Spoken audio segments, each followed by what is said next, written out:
Hello everyone. Students, chapter number 7, chapter name Physiology and Injury in Sports. Topic management या treatment of injury. Students, जो आपकी book में है management भी दिया हुआ हो सकता है और ट्रीटमेंट भी दिया हो सकता है।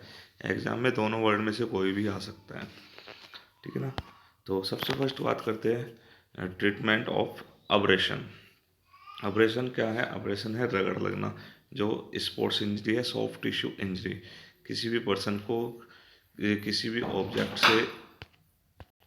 ऑब्जेक्ट या किसी भी सरफेस से रगड़ने के कारण जो इंजरी होती है उसको हम एब्रेशन बोलते हैं। First, clean the affected part with fresh water for removing dead tissue, gargle and uh, debris।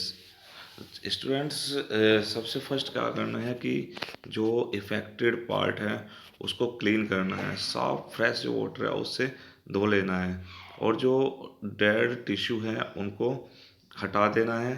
और जो कंकड़ या पत्थर उस पर लगे हुए हैं, छोटे छोटे गार्बेज जिसको बोलते हैं, धूल मिट्टी, उसको साफ कर देना है। सबसे फर्स्ट ट्रीटमेंट में ये करना है। Use clean and wall as steel clothes to wipe the dry. Do it generally without hurting so much and dry the area with clean gauze। Students, गाज क्या होता है कि जो कॉटन का कपड़ा होता है, जो कपड़ा होता है रेशमी, उससे इसको क्या कर लेना है, जो अब्रेशन हुआ है उसको साफ कर लेना है, ड्राई कर लेना है, ठीक है ना। After the apply medic medicational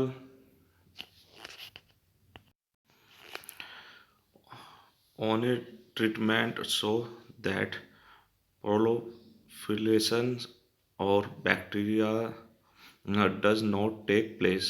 Use a big piece of gauze for dressing. Students, जो बैक्टीरियाज हैं उनको साफ कर लेना है जो डिटोल या मेडिकेशनल जो दवाइज हैं उससे, और फिर जो गरेज है उससे उसको ड्रेसिंग करनी है। Then visit a doctor for proper dressing and tetanus injection.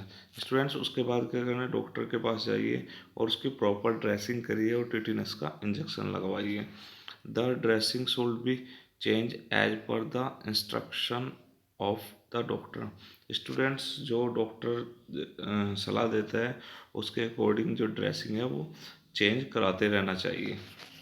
Students, ये थे अब्रेशन का ट्रीटमेंट और मैनेजमेंट। नेक्स्ट है ट्रीटमेंट ऑफ कंट्यूशन। कंट्यूशन क्या है स्टूडेंट्स? कंट्यूशन कंट्यूशन मसल से इंजरी है, जो जिसको हम नील पड़ना भी बोलते हैं। एक जगह कोई भी ऑब्जेक्ट के हिट होने के कारण वहाँ से स्वेलिंग आ जाती है और नीला धब्बा पड़ जाता है, उसको हम कंट्यूशन बोलते हैं। ये ज़्यादातर बॉक्सिंग, रेसलिंग या किसी भी ऑब्जेक्ट से या सरफेस से टकराने के कारण हो सकता है। Cold compress compress should be used immediately. Ice or cold water should not be used for more than 40 minutes. It should be performed 5 to 6 times daily।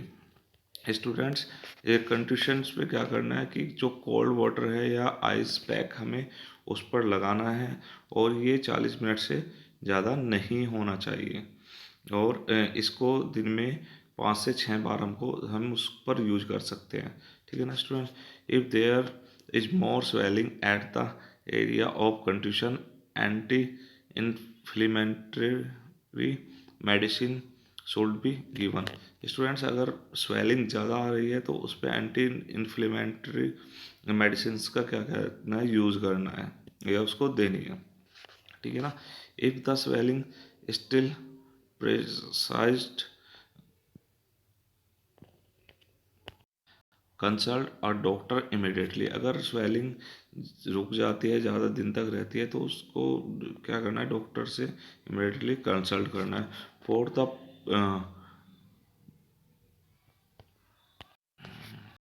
purpose of rehabilitations, flexibility exercise should be performed carefully. Students mainly जब थोड़ा सही हो जाता है तो उसको rehabilitation exercise या flexibility exercise perform करनी चाहिए, वो भी केयरफुली, सावधानी पूर्वक। ओके स्टूडेंट्स, ये है कंट्यूशन के ट्रीटमेंट और मैनेजमेंट। नेक्स्ट आता है लैक्रेशन। लैक्रेशन होता है स्टूडेंट्स कट लगना, घाव होना कहीं पर किसी भी शार्प ऑब्जेक्ट से। जब भी कोई बॉडी पर कट लगता है उसको हम लैक्रेशन बोलते हैं। Firstly you should control bleeding. Students जब कहीं पर भी कट लगता है तो वहाँ पर ब्लीडिंग स्टार्ट हो जाती है, तो सबसे फर्स्ट क्या करना है, जो ब्लीडिंग बह रही है हो रही है उसको कंट्रोल करना है। To stop bleeding out, pressure directly on the lacration with holding it about the level of heart for 15 minutes. If you are unable to stop bleeding, try to use pressure point. Students क्या करना है, सबसे first तो bleeding को control करना है, क्योंकि bleeding बहती रही तो उसके लिए डेंजर साबित हो सकता है। तो तो क्या करना है, तो इस ब्लीडिंग को स्टॉप करने के लिए जो डायरेक्टली जो लैक्रेशन पॉइंट है उस पर डायरेक्टली प्रेशर डालना है, और उसके बाद जो ब्लीडिंग पार्ट है, जो लैक्रेशन पार्ट है, उसको हार्ट से ऊपर लेके जाना है। अप्रोक्स 15 मिनट्स तक ही रखना है, ठीक है ना। और अगर ब्लीडिंग उसके बाद भी नहीं रुकती तो जो जो लैक्रेशन पार्ट है उस पर डायरेक्टली प्रेशर डालना है। Once bleeding has stopped, wash the laceration with warm water and mild soap. Students जब ब्लीडिंग रुक जाती है, स्टॉप हो जाती है, तो वहाँ से वार्म वाटर से या मिल्ड सोप से उसको साफ करना है। If bleeding start again, repeat step 1।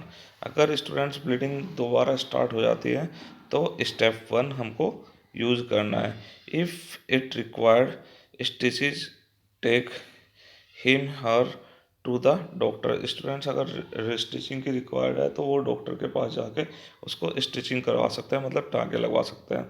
लैक्रेशन which don't require stitching, use antiseptic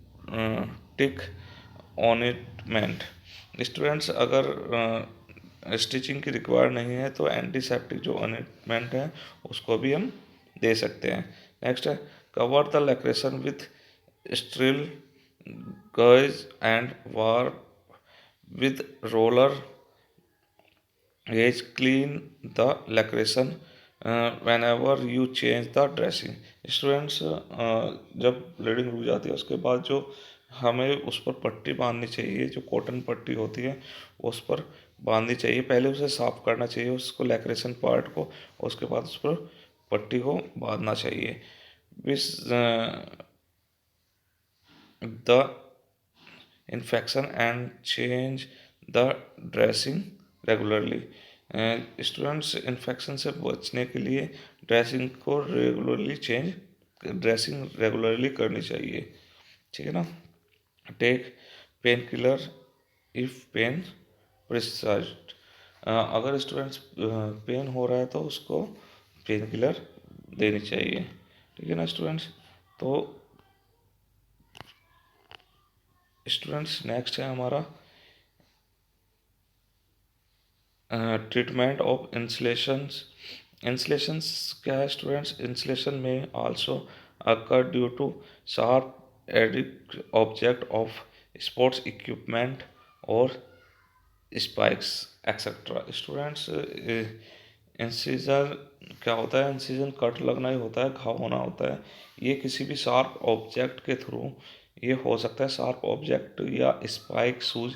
हम जब रनिंग में स्पाइक शूज यूज करते हैं तो उसमें भी ये हो सकता है, किसी भी ऑब्जेक्ट से, इक्विपमेंट से टकराने के कारण ये होता है। If the wound is not deep, let the blood come out. ये स्टूडेंट ज़्यादा डीप नहीं होता, ये इससे ब्लड जब आउट बाहर निकलता है। Games also come out with blood, such on should cleaned by or with iodine, tankia और spirit। स्टूडेंट्स इसे आयोडीन आयोडीन जो होते हैं कि उससे क्लीन कर लेना चाहिए या स्पिरिट से क्लीन करना चाहिए। Then after placing cotton a bandage should be applied, इस पर उसके बाद कॉटन जो बैंडेज है उसको बांध देना चाहिए। Direct should not enter into the wound in case excess bleeding. Bandage should be kept tight. If wound is so deep, consult with doctor. अगर स्टूडेंट्स ये घाव ज़्यादा डीप है तो हमें डॉक्टर से कंसल्ट करना चाहिए, नहीं तो उस पर कॉटन की जो बैंडेज है उसको टाइट बांध देना चाहिए। तो ये कुछ स्टूडेंट्स ट्रीटमेंट थे हमारे अब्रेशन, कंट्यूशन, लैक्रेशन, इंसिजन। तो ये हमारे सिक्स जो हमने 4 पॉइंट्स के ट्रीटमेंट किए हैं, ट्रीटमेंट ऑफ इंजरी। तो नेक्स्ट हम बात करेंगे, नेक्स्ट टॉपिक में हम स्प्रेन और स्ट्रेन दोनों की बात करेंगे। ओके स्टूडेंट्स, तो नेक्स्ट टॉपिक में बात करते हैं स्टूडेंट्स। Thank you students.